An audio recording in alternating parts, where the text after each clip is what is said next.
आज हिंदुस्तान के अंदर असहमति की जो आवाजें हैं उनको दबाने की कोशिश की जा रही है। हम देख रहे हैं कि हिंदुस्तान लॉकडाउन के चौथे चरण में जा रहा है, लेकिन इसी बीच जो लोग सरकार की नीतियों से असहमत हैं, उसकी पॉलिसी से असहमत हैं, उसकी नीतियों को जनविरोधी मानते हैं, ऐसे लोगों की गिरफ्तारियां भी की जा रही हैं। पिछले साल जो सीए और एनआरसी की बात देश के अंदर शुरू हुई थी, उसके विरोध में जो लोग पूरे हिंदुस्तान के अंदर सड़कों पर आए थे, उन लोगों को निशाना बनाने की एक कोशिश पूरे हिंदुस्तान के अंदर चल रही है। जामिया मिलिया इस्लामिया के छात्रों को निशाना बनाया जा रहा है। उसकी बड़ी मिसाल हमारे पास है। सफूरा जरगर, मिरान हैदर, शिफाउर रहमान और भी कई छात्र। हकीकत में अगर आप इस एफआईआर को देखेंगे तो क्राइम ब्रांच दिल्ली ने ये एफआईआर दर्ज की थी, जिसके अंदर 6 मार्च को जो धाराएं लगाई गई थी वो सब जमानती धाराएं थी। इसके बाद इस एफआईआर को दिल्ली पुलिस के स्पेशल सेल के पास ट्रांसफर कर दिया गया। अब इस एफआईआर की जांच दिल्ली पुलिस का स्पेशल सेल कर रहा है। उन्होंने इस मामले में पॉपुलर फ्रंट ऑफ इंडिया के 3 लोगों को गिरफ्तार किया था, मोहम्मद दानिश, मोहम्मद इलियास और परवेज अहमद। क्योंकि धाराएं उस वक्त जमानती थी, इसलिए कुछ ही दिनों के अंदर उन लोगों को जमानत मिल गई। इसके बाद पुलिस ने इस मामले के अंदर खालिद सैफी, इशरत जहां और दूसरे लोगों को जो दिल्ली के अंदर सीए एनआरसी की मुखर आवाजें रहे हैं, उन लोगों को गिरफ्तार किया। कहने का मकसद ये है कि ये जो कानून अनलॉफुल एक्टिविटीज प्रिवेंशन एक्ट पिछले दिनों संशोधित किया गया है, उसका इस्तेमाल अब पुलिस और सरकार अपने विरोधियों के लिए कर रही है। जो संशोधित कानून है उसके मुताबिक सरकार के पास और एजेंसियों के पास ये अधिकार चला जाता है कि वो शक के आधार पर, संदेह के आधार पर ही किसी भी आदमी को आतंकवादी घोषित कर सकती है। इस पूरे कानून के अंदर आर्टिकल 35 और 36 किसी भी व्यक्ति को आतंकवादी घोषित करने के लिए रखा गया है, लेकिन उस पूरी प्रक्रिया के अंदर नहीं बताया गया है कि उसको कब आतंकवादी घोषित किया जाएगा।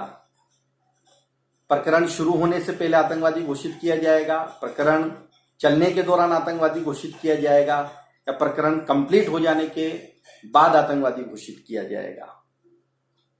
लेकिन जिस तरीके से हम देख रहे हैं, पुलिस जो भी विरोधी आवाज है उनको दबाने के लिए इस काले कानून अनलॉफुल एक्टिविटीज प्रिवेंशन एक्ट, जिसे यूएपीए के नाम से जानते हैं, उसका धड़ल्ले से इस्तेमाल कर रही है। इससे पहले कुछ दिनों के पूर्व भी हमने देखा कि असहमति की एक बड़ी आवाज जो लोगों के अधिकार के लिए लड़ते हैं, लिखते हैं, बोलते हैं, गौतम नवलखा, आनंद तेलतुंबड़े, इन लोगों को महाराष्ट्र के अंदर चल रहे भीमा कोरेगांव केस में मुलजिम बनाया गया। एक लंबे वक्त तक सुप्रीम कोर्ट ने इनकी गिरफ्तारी पर रोक बाकी रखी, लेकिन कुछ वक्त पहले सुप्रीम कोर्ट ने इनको इस लॉकडाउन के चलते हुए कहा कि आप जाकर के अपना आत्मसमर्पण कीजिए। पुलिस ने और सरकार ने इन लोगों को इसलिए निशाना बनाया क्योंकि ये जनविरोधी जो नीतियां हैं सरकार की, उसके खिलाफ हमेशा मुखर आवाज रहे हैं।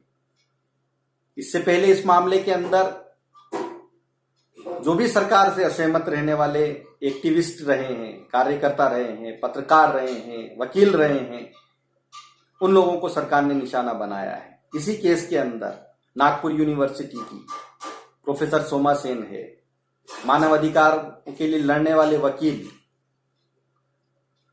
सुरेंद्र गाडलिंग है, मानवाधिकार कार्यकर्ता रोना विल्सन है, वरुण फरेरा है।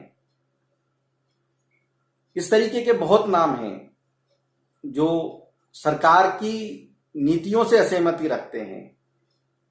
उन असहमति रखने वालों को इस काले कानून यूएपीए के तहत जेलों में डाल दिया गया है। हकीकत में ये कानून बहुत सी ऐसी शक्तियां जांच एजेंसियों को दे देता है जिस शक्तियों का वो दुरुपयोग करते हैं। 90 दिन के अंदर आरोप पत्र दाखिल करने का प्रावधान इसमें है, लेकिन अगर जांच एजेंसी कारण के साथ अदालत को ये बताए कि हमें और वक्त चाहिए, तो अदालत उनको 90 दिन और आरोप पत्र पेश करने के लिए दे सकती है। इसका मतलब है कुल मिलाकर के 180 दिन तक किसी भी आदमी को गिरफ्तार करके हिरासत में रखा जा सकता है। 6 महीने तक किसी भी आदमी को बगैर आरोप पत्र दाखिल किए हिरासत में रखा जाता है। तो जो असहमति है ये तो लोकतंत्र की बुनियाद है।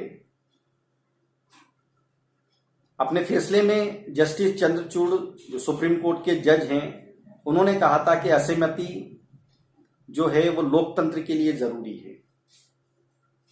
जब तक असहमति नहीं होगी स्वतंत्र लोकतंत्र नहीं हो सकता है।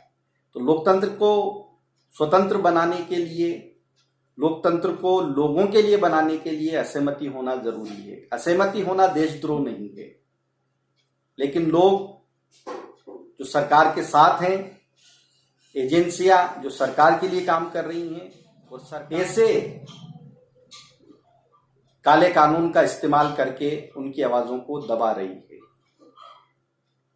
इस तरीके की कार्रवाई का जितने इंसाफ पसंद लोग हैं उन सबको विरोध करना चाहिए, इसकी मुखालिफत करना चाहिए। अगर आज हमने इसकी मुखालिफत नहीं की तो कल ये काला कानून इसका इस्तेमाल करके सरकार उन तमाम लोगों को निशाना बनाएगी जिसको ये समझती है कि वो सरकार की पॉलिसियों, उसके फैसलों, उसके काम करने के तरीकों, इन सब के ऊपर उंगली उठा रहे हैं। हम तभी इस लड़ाई को जीत सकते हैं जब सब मिलकर के इस काले कानून के खिलाफ असहमति के अपने अधिकार को बचाने के लिए, अपने संवैधानिक अधिकारों की रक्षा के लिए मिलजुल करके लड़ेंगे। तब जाकर के हम लोग इस जंग को जीत सकते हैं। हम लड़ेंगे साथी उदास मौसम के खिलाफ। इनकलाब जिंदाबाद।